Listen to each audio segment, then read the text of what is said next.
काफ़ी बड़ी खबरें मैं आप लोगों को इसके अंदर बताने वाला हूं। जो ईरान ने इजराइल के अंदर रात में भी तबाही मचाई है और फिलहाल में तबाही मच रही है, उसकी वीडियो मैं आप लोगों को दिखाने वाला हूं। आखिरकार क्या चल रहा है दोनों देशों के बीच में। लेकिन वहीं पर सबसे पहले मैं आप लोगों को दिखाऊंगा कि जो इजराइल का आयरन डोम सिस्टम है, जो ईरान की मिसाइलों को रोकने में नाकाम रहा है, वो खुद ही अपने ही देश में, अपने ही इलाकों में गिर रहा है। क्या सीन है उसका देखिएगा जरा आप इस वीडियो को।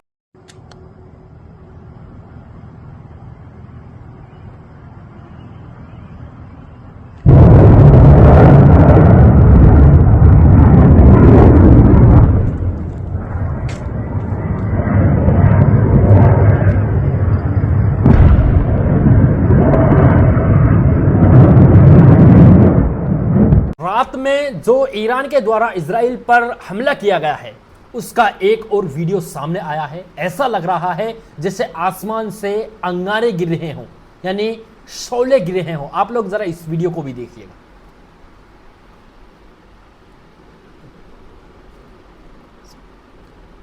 आप लोगों ने दो वीडियो देखी हैं जिसके अंदर किस तरह से इजराइल को सबक सिखाता हुआ नजर आ रहा है ईरान।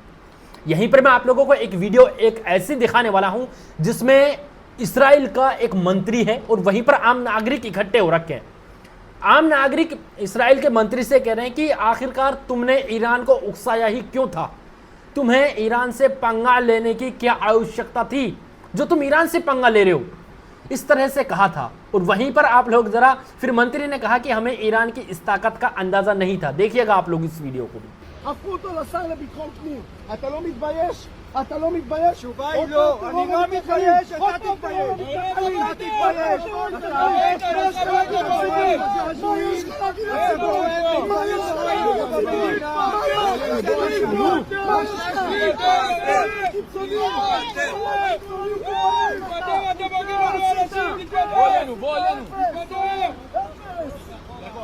तो वाकई में ईरान ने ना इस तरह की हालत इसराइल की कर रखी है कि इसराइल कभी सोच भी नहीं सकता था।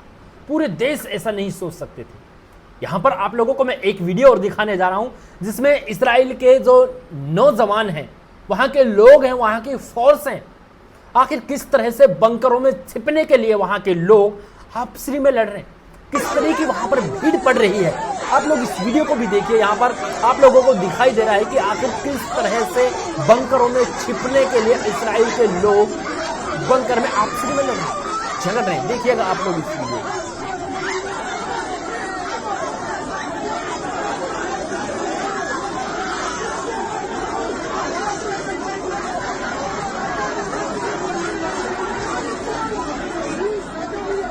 दोस्तों सबसे बड़ी बात तो यहां पर यह भी आती है कि ईरान और इस्राइल का अब फिलहाल में जो युद्ध चल रहा है, इस युद्ध के बीच भी जो इस्राइल है गजा के अंदर नरसंहार करता नहीं रुक रहा है, नहीं थम रहा है।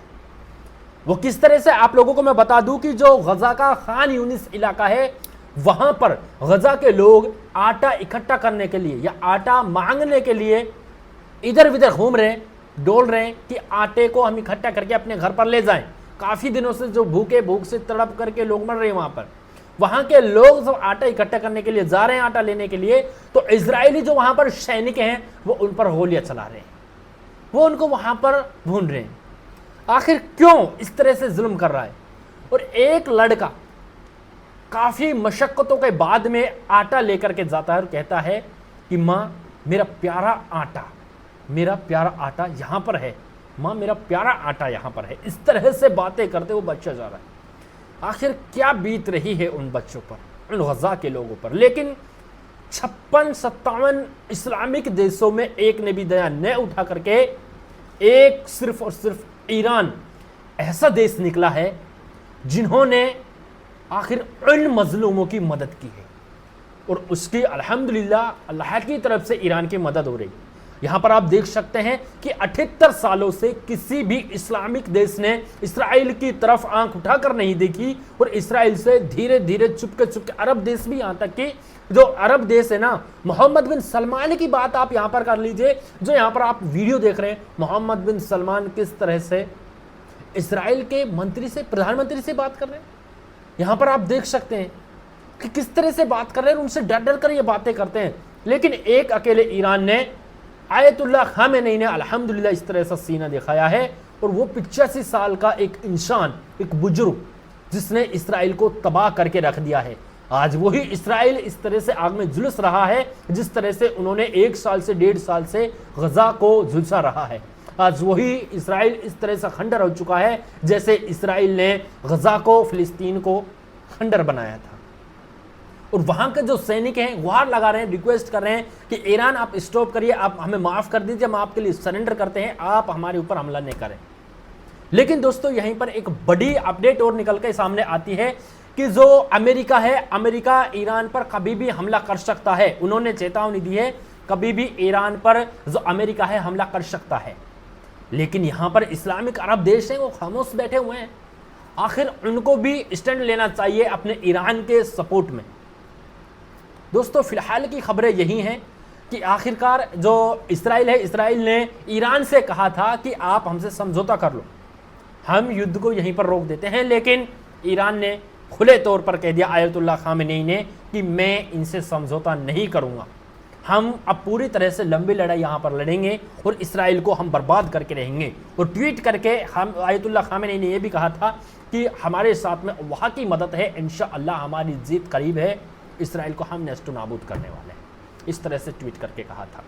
और यहीं पर आप भी देखते हैं कि आखिर किस तरह से आगे का मामला सामने आता है इसी तरह से। लेकिन यहाँ पर नुकसान की बातें करें तो इसराइल को भी काफ़ी ज़्यादा नुकसान हुआ है और वहीं पर ईरान को भी काफ़ी ज़्यादा नुकसान का सामना करना पड़ रहा है, क्योंकि इसराइल भी लगातार अपने हमलों को बढ़ा रहा है और वहीं पर ईरान जो थमने का नाम नहीं ले रहा भाई, उन्होंने वहाँ पर पूरी तरह से, सबसे बड़ी बात तो यह है कि जो वो इसराइल था वो अपने मोसाद जो वहाँ का हेडक्वार्टर है उस पर गर्व था उसको कि मेरा यह सबसे बड़ा अड्डा है जो मिसाइलों का अड्डा था।